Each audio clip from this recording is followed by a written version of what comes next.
Magandang araw mga kababayan. Mayroon tayong isang katanungan galing sa PCCR student ng criminology. Student, no? First year student ng criminology na PCCR. Katanungan niya ay, pwede ba raw mag-aresto ng isang taong walang dokumento o pwede ba mag-conduct ng search sa loob ng pribadong sektor sa bawat individual na walang kaukulang dokumento? Magandang katanungan. Para sa iyo ito, i-specify natin. Ganito yon. Meron tayong tinatawag na Bill of Rights. Article 3, Bill of Rights, Section 1. Sinasabi dito, no person shall be deprived of life, liberty, and property without due process of law. Or, no person shall be denied the equal protection of the law. Ito ay maliwanag sa inyong konstitusyon natin sa Article 3, Bill of Rights. Para sa ito, ang napakalagang tanong nating estudyante. Una, ito yung ina-uphold ng ating authority of the state. Banggitin ko na police officers o NBI. Ito yung ginagalang na batas, yung Bill of Rights, na ina-uphold, na mini-maintain para maiwasan ang di pangkaraniwang panglapastangan ng karapatang pantao. At dahil dito, magkakaroon tayo ng dokumento na warrant of arrest para maging legal ang anumang operasyon na binabanggit natin tungkol sa iyong katanungan. Ito ay tinatawag natin na warrant of arrest or search warrant. Anong dokumento ito? Saan ito nakukuha? Ang warrant of arrest is an order in writing, signed, issued into the name of the people of the Philippines, signed by a judge and directed to a peace officer. Ito yung binanggit ko na police at saka NBI, dahil sila lang naman ang pwede mag-conduct ng arrest or search warrant, dahil ang Army, Navy, Air Force personnel are not allowed to do so unless there's an order directly from the President of the Republic at or in the Secretary of Justice. Diyan na gumagalaw ang Armed Forces of the Philippines natin. Uulitin ko, warrant of arrest is an order in writing issued in the name of the people of the Philippines, signed by a judge and directed to a peace officer, commanding him to bring the person who is fugitive of the law described therein to the court, issuing it. Maliwanag ba sa iyo yan? Para maging legal ang operasyon, kailangan natin ng dokumento. But, pakinggan natin, no arrest warrant or warrant arrest issued not unless it was properly examined by a judge, the statement of the complainant and the witnesses, there is a probable cause, at describing the place, the person or the things to be seized, para walang tinatawag na abuse of authority. Pero kapag hindi ito makitaan ng judge sa Department of Justice ng probable cause para mag-issue ng warrant or search warrant, warrant of arrest or search warrant document,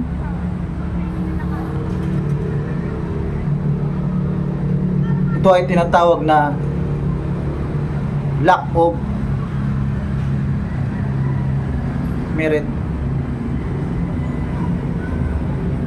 o lack of evidence, walang konkretong basis para mag-issue ang judge ng isang dokumento.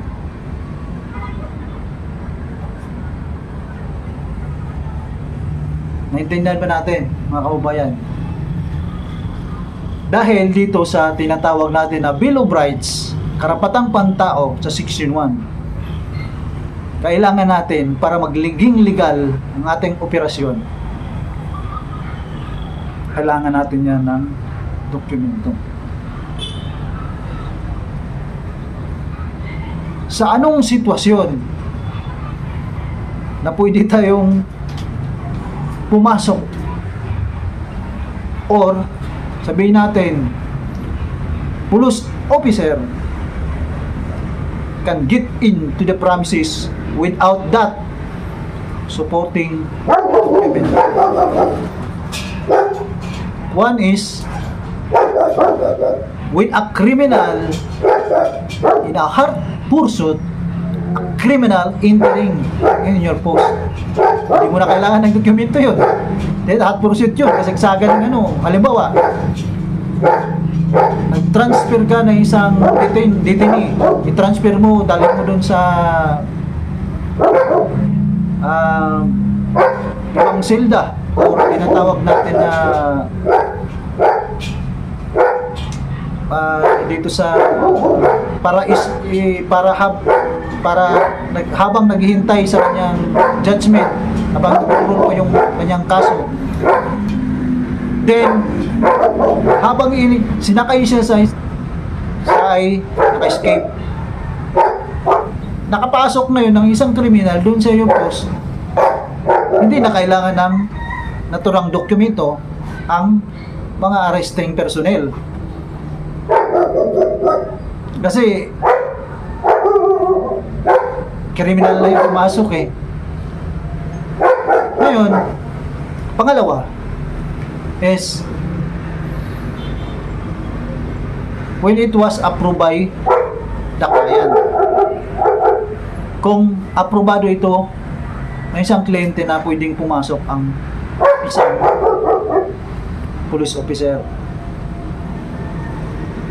Client na nagsabi, so sa mga security guard o security personnel na nandun sa posting dun sa gate entrance, papasukin. Hindi mo na kailangan ng dokumento dahil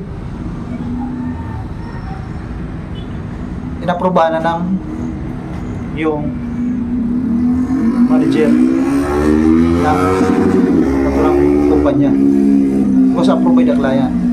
Pangatlo, di mo na rin kailangan ng arrest warrant o search warrant kapag ang police officer ay nag-serve lang ng summon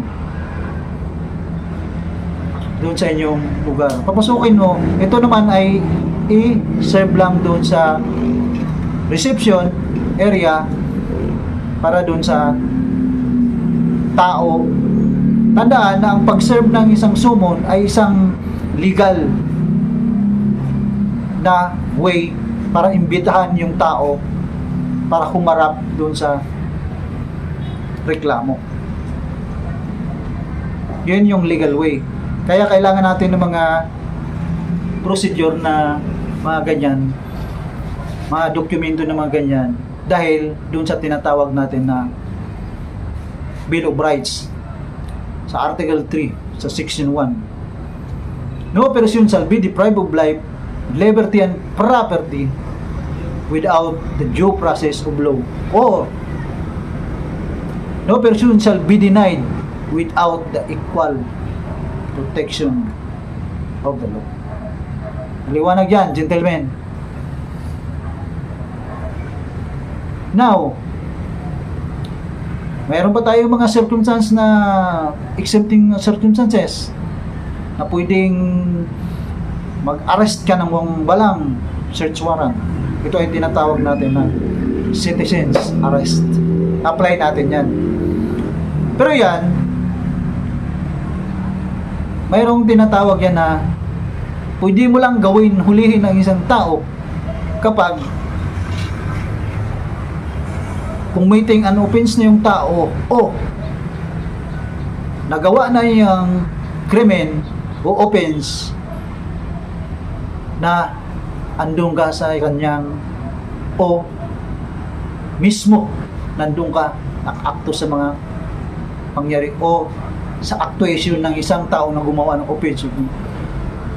Gagawin pa lang or ginawa na ang isang krimen or gagawin pa lang na mayroon kang direct idea or ginawa na, but alam mo na mayroon kang idea na alam mo na ginawa niya yan, nandun yung, like for example, shoplifter. Nakita mo may shoplift na siya, palabas na ng store, then guard, tandaan mo, palabas na ng store, alam mo na sa presensya mo, kasi ikaw yung guard, nakita mo na mayroon siya talagang tinago, siguraduhin mo paglabas, saka mo na siya apprehend. Okay? Yan ang tinatawag natin na citizens arrest. Maliwanag, gentlemen. Hoping may napupulot tayo mga kababayan. Next time episode, explain natin ang bawat karapatang pangtao. Knowing crimes and handling it. Okay? Dito lang para sa estudyante na tatanong sa atin. Hoping meron kang tutunan na kahit sa maliit na katanungan. Actually, marami talaga. Kung i-explain natin yan, marami pa yan. Magkakaroon tayo ng video. Sunod siguro pag may time na i-explain natin, i-explain. Yan ang tinatawag natin na security enforcement. Yan yung mga based upon proven security principles according to the language of the law. Yung mga authorities, limitation in the exercise of security profession. Republic Act 5457. Yan yung existence sa authority ng PNP. Yung security guard sa private.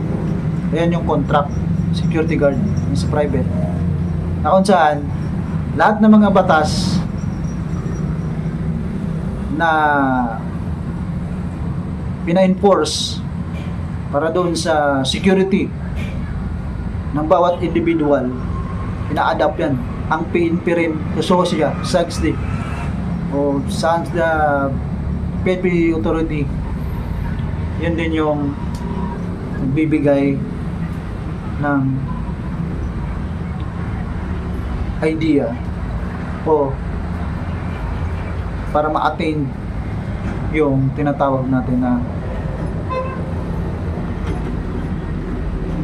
pangsigurado na mayroong kinakatakutang o nilirespetong Bill of Rights sa bawat individual. Authorities limitation in the exercise of security profession. Okay guys, maraming salamat sa inyong panonood. Don't forget, subscribe, like, and share. Bye-bye. Keep safe always.